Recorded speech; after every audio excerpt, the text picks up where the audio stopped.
안녕하십니까. 암호화폐 정보를 전달해 드리는 닥터 비트맨입니다.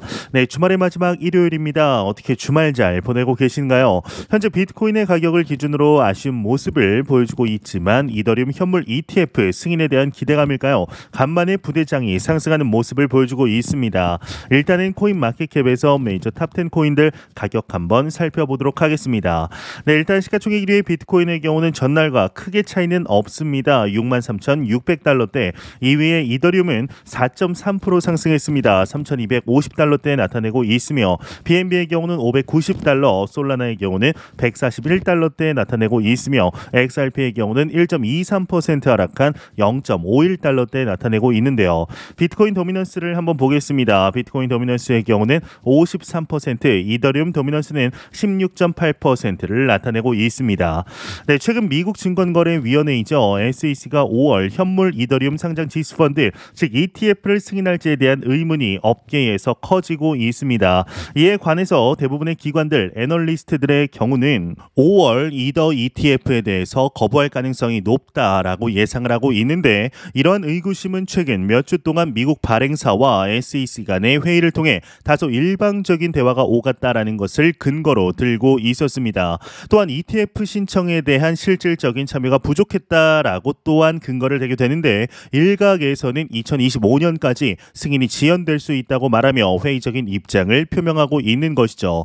하지만 여태까지의 부정적인 여론들을 한 번에 뒤집을 만한 소식이 나왔습니다. 이 글로벌 자산 운용사이죠. 프랭클린 템플턴에서 이더리움 현물 ETF를 출시하기 위해 티커를 예탁결제원에 등록했다라고 하는데요. 자세한 내용 함께 보도록 하겠습니다. 네, 헤드라인을 보겠습니다. 헤드라인을 보게 되면 이 프랭클린 템플턴 이더리움 ETF 거래명 등록했다. 승인 기대로 이더리움이 상승하고 있다. 헤드라인 멋지게 장식이 되고 있습니다. 이 프랭클린 템플턴이 프랭클린 이더리움 ETF를 출시하기 위해 EZET라는 티커 코드를 미국의 증권 예탁 기관인 예탁결제원 DTCC 웹사이트에 등록을 했다라고 합니다. 이 코인마켓캡 크립토 뉴스는 27일 DTCC의 크리에이트 리듬 칼럼의 목록에 올라감에 따라 이제 이더리움 ETF는 생성 및 상환을 위해 개방되었음을 나타낸다라고 설명하게 되는데, 이는 ETF의 운영 출시에 있어 중요한 단계를 의미하며 단 이 같은 행위가 미 SEC의 승인을 받아서 이루어진 것은 아니다라는 설명을 하게 됩니다. 이 외의 내용은 그리 중요하지 않아 넘어가도록 하겠습니다. 네, 여태까지 이더리움 현물 ETF에 대해서 다소 부정적으로 보던 여론이 이번 소식 한 번으로 완전히 뒤집히게 되었는데, 예탁결제원에 등록을 했다고 해서 모두 승인이 되는 것은 아니지만 이 승인된 모든 현물 ETF들의 경우는 예탁결제원에 등록을 해야죠. 단 이 같은 행위가 미국 증권거래위원회 SEC의 승인을 받아서 이루어진 것은 아닌데요. 이를 두고 블룸버그의 ETF 전문가 에릭 발추나스의 경우는 이번 프랭클린 템플턴의 행동이 이해가 안 간다라고 발언을 하게 됩니다. 이 또한 에릭 발추나스가 충분히 언급할 만하다라고 볼 수가 있습니다. 현재 이 상황이 이제 비유를 하자면 달리기 경주를 개최할지 말지 이 논의를 하는 상황 속에서 이 프랭클린 템플턴이라는 선수가 혼자 레인에 올라가서 달릴 준비를 하고 있다라고 볼 수 있는 것인데요. 이번 소식으로 인해서 무조건 승인이 될 것이라고 보기는 어렵지만 SEC를 향한 압박이라고 봐야 하지 않을까라고 생각이 듭니다. 이 프랭클린 템플턴은 지난 2월 SEC의 이더리움 기반 ETF 출시를 위해서 신청서 S-1 또한 제출을 하였는데, 만약 승인 시 시카고 옵션 거래소에서 프랭클린 이더리움 ETF로 거래가 될 예정이라고 합니다. 현재 이 소식 덕분일까요? 이더리움 ETF에 대한 승인 기대로 상위 알트코인들이 하락을 하고 있는 가운데 이더리움은 상승을 하게 되었습니다. 현재 3,250달러 선에서 왔다 갔다 하고 있죠. 이제 이런 상황 속에서 부자 아빠, 가난한 아빠의 저자이죠. 이 로버트 기요사키에게서 비트코인을 매수해야 한다라는 목소리가 또 한 번 나왔습니다. 자세한 내용 함께 보도록 하겠습니다.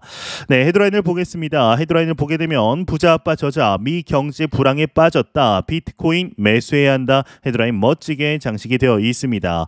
이 베스트셀러 경제 서적 부자 아빠 가난한 아빠의 저자 로버트 기요사키가 최근 미국 경제 상황에 대해서 연착륙이 되지 않을 것이라는 견해를 밝혔다고 합니다. 이제 잠재 성장률을 미국 경제가 잠재 성장률을 크게 밑도는 불황에 처했다라고 언급을 하게 되는데, 2023 2023년 4분기 3.4%에서 2024년 1분기 1.6%로 성장률이 크게 하락한 최근 경제 데이터를 그 증거로 제시를 하게 되는데요.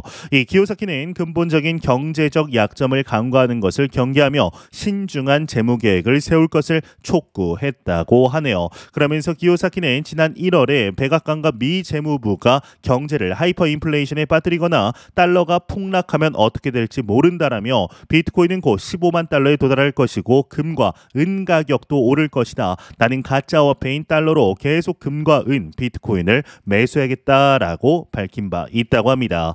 네, 최근 미국 경제가 좋지 않다라는 것을 누구나 알 수 있을 정도입니다. 이 물가가 말도 안 되게 올랐죠. 이 미국에서 레스토랑 가서 스테이크를 한번 썰라면 두세 명이서 넉넉히 먹는다고 가정할 때 약 하나 50만 원 정도 나온다라고 합니다. 이 말이 안 되는 거죠.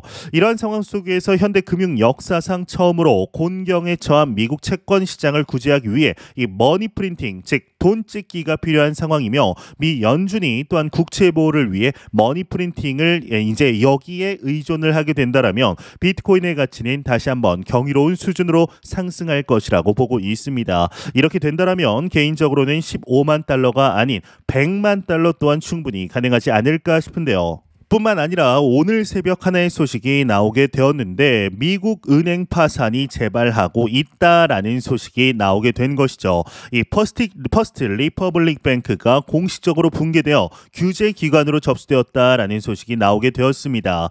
이는 올해 들어서 이제 처음 발생한 미국에서 발생한 첫 은행 실패 사례라고 볼 수가 있는데 이 또한 크립토 마켓에는 상당한 호재로 작용하게 되는데요. 현재 여러 매크로 상황들이 비트코인에 상당히 긍정적으로 흘러들어가고 있습니다. 우리가 궁금해야 하는 것은 당장의 내일의 가격, 일주일 뒤 비트코인의 가격이 아닙니다. 적어도 1년 뒤, 2년 뒤의 비트코인의 가격에 초점을 맞춰야 하지 않을까 생각이 드는데 작년 이맘쯤만 해도 현재 가격대는 상상도 못했던 가격대임을 잊지 않으셨으면 좋겠습니다. 네, 공포탐욕 지수 한번 보도록 하겠습니다. 전날 대비 2포인트 하락한 65포인트 기록하면서 여전히 그리드 탐욕 단계에 나타내고 있습니다. 이 지수는 0이면 공포, 100이면 낙관을 의미하게 되죠. 네, 반감기 이후 오르던 비트코인이 미국 일부 주식 가격이 빠지는 것과 함께 조정을 받더니 이번에는 마이크로소프트나 구글과 완전히 다른 행보를 보이면서 하락하는 모습을 보여주고 있습니다. 이렇게 비트코인 가격이 밀리는 것을 보며 일부는 매수 기회로 삼을 것이고 일부는 힘 빠지는 일이라며 좌절할 수 있습니다. 사실 제 입장은 크게 걱정할 이유가 없다라는 생각인데요. 비트코인 반감기가 지나고 비트코인 가격이 조정을 받았던 것은 과거에도 있어 왔던 현상입니다. 이번 사이클도 과거와 비슷하게 흘러가고 있다라고 보면 되는데 다만 이번 사이클에서 ETF 호재들로 인해 불장이 좀 더 빨리 올 수 있다는 입장 정도가 있을 뿐입니다. 물론 그렇지 않을 가능성은 언제든지 있습니다. 이제 지금 같은 5%대 금리가 유지되면서 금리 인하가 예상보다 늦춰질 경우 불장이 오는 것을 늦출 수 있습니다. 어찌되었건 투자자들은 유동성을 기반으로 투자를 하기 때문입니다.